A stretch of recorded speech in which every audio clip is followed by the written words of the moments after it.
नमस्कार दोस्तों।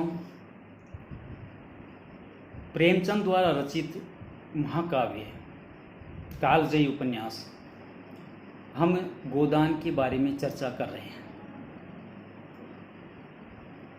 गोदान के चरित्रों के चित्रण में हमने होरी के बारे में चर्चा की, गोबर के बारे में चर्चा की, प्रोफेसर मेहता के बारे में चर्चा की।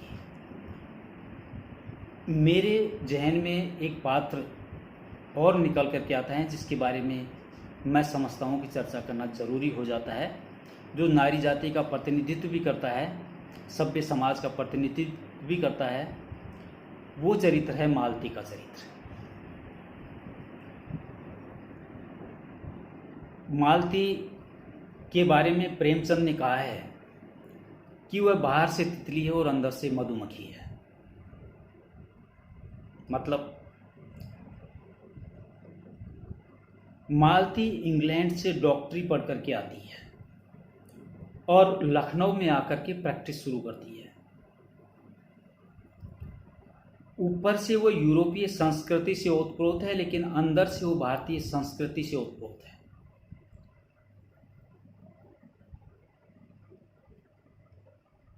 उनके ऊपर विदेशी शिक्षा का भी प्रभाव है। बाहर से वो आधुनिक सोसाइटी की लड़की जैसी नजर आती है। मालती का चरित्र दृढ़ है।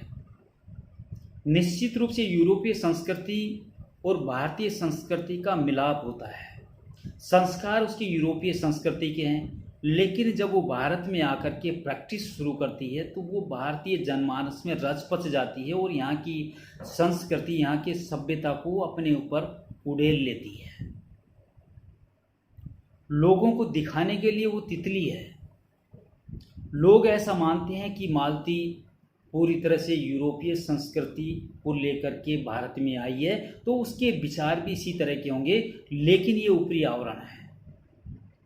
अंदर वह भारतीय संस्कृति से रची पची मधुमक्खी है जो किसी को अपने पास फटकने नहीं देती। उनका जो बाह्य प्रदर्शन है, जो लोगों को दिखाता है, उनका जो पहनावा है, उनका जो बोलचाल है, उनका जो चाल चलन है, उनकी जो भाषा शैली है, वो बाह्य प्रदर्शन बाहरी संस्कृति के कारण, उनकी परिस्थिति जन्य समस्याओं के कारण उत्पन्न हुआ है। क्योंकि उसे सभ्य समाज में उसे रहने के लिए ये परिस्थितियां उत्पन्न करनी थी। अगर इस तरह उसका चरित्र नहीं होता, अंदर और बाहर का अलग अलग, तो सभ्य समाज उन्हें कभी भी स्वीकार नहीं करता। इसलिए प्रेमचंद ने सही कहा है कि मालती का चरित्र बाहर से तितली और अंदर से मधुमक्खी है। मालती परिवार की मर्यादा की रक्षक है। गौर कीजिएगा, जिसकी पूरी शिक्षा, पूरी पढ़ाई यूरोपीय संस्कृति में हुई, जिसका बचपन और जवानी का कुछ हिस्सा यूरोपीय संस्कृति में रचा पला, नौकरी की तलाश करते करते वो हिंदुस्तान आती है और हिंदुस्तान में वो प्रैक्टिस शुरू करती है। लेकिन फिर भी वो परिवार की रक्षक है, परिवार की मर्यादा की रक्षा करती है। प्रैक्टिस करने में उसकी आय सीमित है, सीमित आय उसे मिलती है और उस सीमित आय में अपने परिवार का वो खर्च उसे चलाना होता है। उनके परिवार में उनका अपाहिज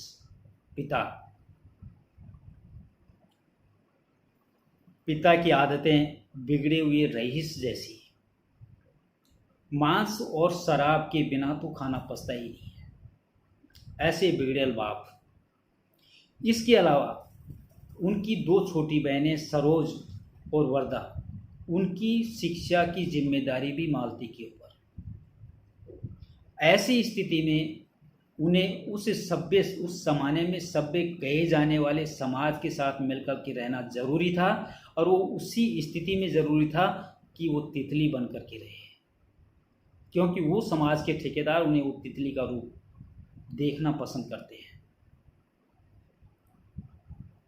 अपने क्षणिक मनोरंजन के लिए भाग दौड़ की ज़िंदगी में पैसा भी उन्हें कमाना है, अपने परिवार की रक्षा भी करनी है, तो कभी कभी खुद के लिए वक्त निकालना भी मालती के लिए ज़रूरी होता है। तो क्षणिक आनंद के लिए, क्षणिक मनोरंजन के लिए वो एक अपनी एक मित्र मंडली बनाती है, जो सभ्य समाज कहा जाता है, जिसमें व्यवसायी भी हैं, जमींदार भी हैं, ठेकेदार भी हैं, रईस ज़ादे भी हैं, लखपति भी हैं, तनखा, राय साहब, खुर्शीद, मिस्टर खन्ना और प्रोफेसर मेहता, ये उनकी मंत्र मंडली है जिनके साथ वो अपना जीवन व्यतीत करती है।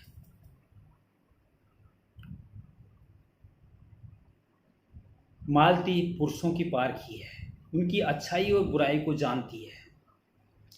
जब मिस्टर खन्ना उनके ऊपर लट्टू हो जाते हैं, वो उनकी भावनाओं को देखती है लेकिन अपने पास फटकने नहीं देती। जब राय साहब के यहाँ वो यज्ञ का मंचन होता है,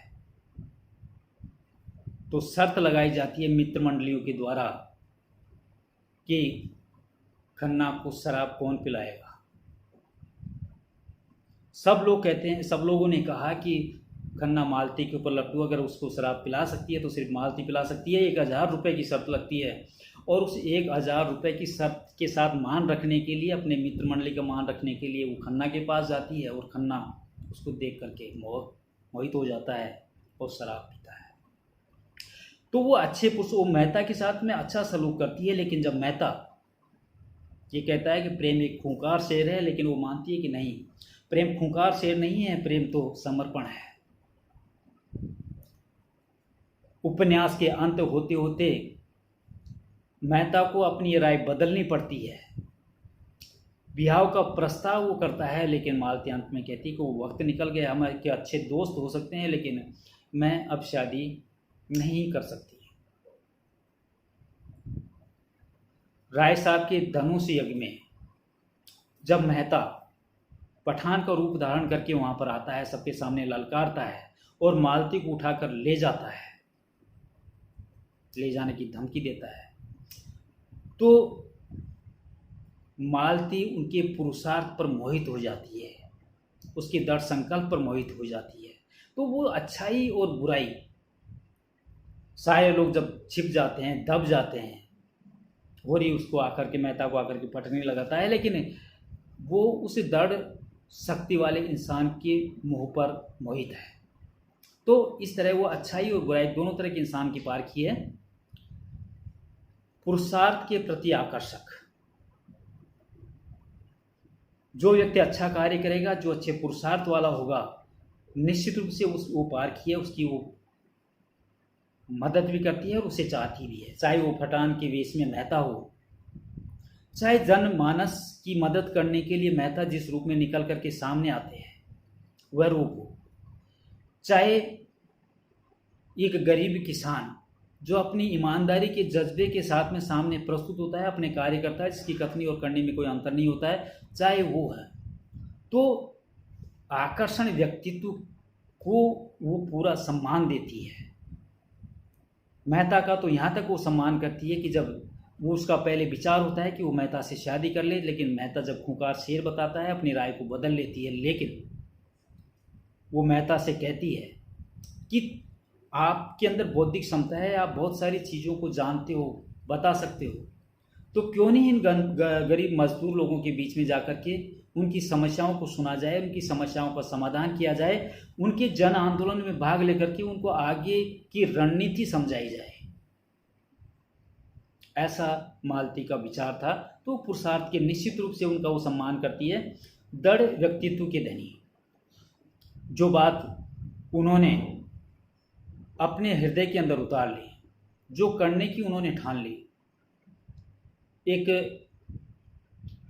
प्रैक्टिस वो करती है मेडिकल की, डॉक्टरी पढ़ कर के आती है। इसके बाद जैसे जैसे उसका जीवन बदलता गया, उसके अंदर मानवताएं घर कर जाती है। वो होरी के गांव जाती है, लोगों की मदद करती है, और जहाँ भी उसे मौका मिलता है उस सभ्य समाज को, जिसको सभ्य बदमाश समाज कहा जा सकता है, उनके लोगों को फटकारने में कोई कसर नहीं छोड़ती। वो मन में ये ठान लेती है कि मैं मेहता को एक अच्छे दोस्त के रूप में रख सकती हूँ, मैं शादी नहीं करूँगी, वो अंत तक उस पर तड़ रहती है। वो अपने परिवार के पालन पोषण के लिए उन सभ्य समाज के साथ भी मिलकर के रहती है, तो साथ में गरीब लोगों की भी मदद करती है। तो जिस चीज़ को मालती ठान लेती है, उसके मन में ये विचार उठता है कि मुझे ये काम करना चाहिए, तो निश्चित रूप से उस कार्य को पूरी दृढ़ निश्चयी होकर के वो करती है। अंदर से मालती नारी हृदय की संस्कारी है। हमने पहले भी कहा है कि यूरोपीय संस्कृति में पची पली मालती, उसका शिक्षा का नाता पूरा यूरोप से, इंग्लैंड से। भारतीय संस्कृति में वो जब आती है जब उसको प्रैक्टिस करनी होती है, लखनऊ में आकर के होती है। कोई व्यक्ति कैसे अपने आप को बदल सकता है जब इतने वर्षों तक विलायत में रहकर के विलायत की संस्कृति में वो जीता है, समझता है, उनकी चीज़ों को मानता है, और वो अचानक हिंदुस्तान में आकर के अपने आप को बदल ले। लेकिन कहीं न कहीं उनके हृदय के अंदर भारतीय संस्कृति का बीज जमा हुआ था, तो जैसे ही वो हिंदुस्तान आती है वो बीज अंकुरित हो जाता है, और धीरे धीरे यहाँ की संस्कृति, यहाँ के महिलाओं की संस्कृति, यहाँ की जो क्षमा, दया, दान, त्याग जो गुण था वो उनके अंदर जागृत हो जाता है। वो लोगों की मदद करती है, गरीबों का सहारा देती है, साथ में अमीरों से मिलकर के भी रहती है। तो अपने काम को निकालने के लिए वो तितली भी बन जाती है, मधुमक्खी भी बन जाती है, और अपने आप को सुरक्षित भी रखती है। तो ऐसे व्यक्तित्व की धनी मालती, जो महिला, सभ्य महिलाओं का एक प्रतिनिधित्व करती है, वो प्रतिनिधि अंत तक इस उपन्यास में चलता है।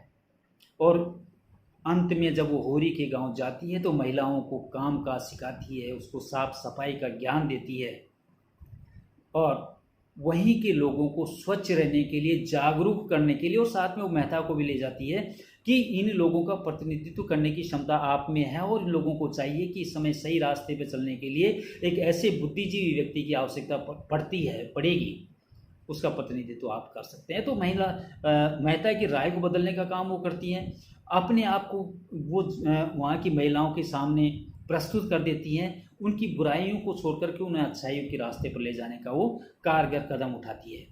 ऐसा उन्होंने इस उपन्यास में किया। दोस्तों, मैं अपनी वाणी को यहीं विराम देता हूँ। अब इसके आगे हम इसकी अलग से चर्चा करेंगे। नमस्कार, बाय।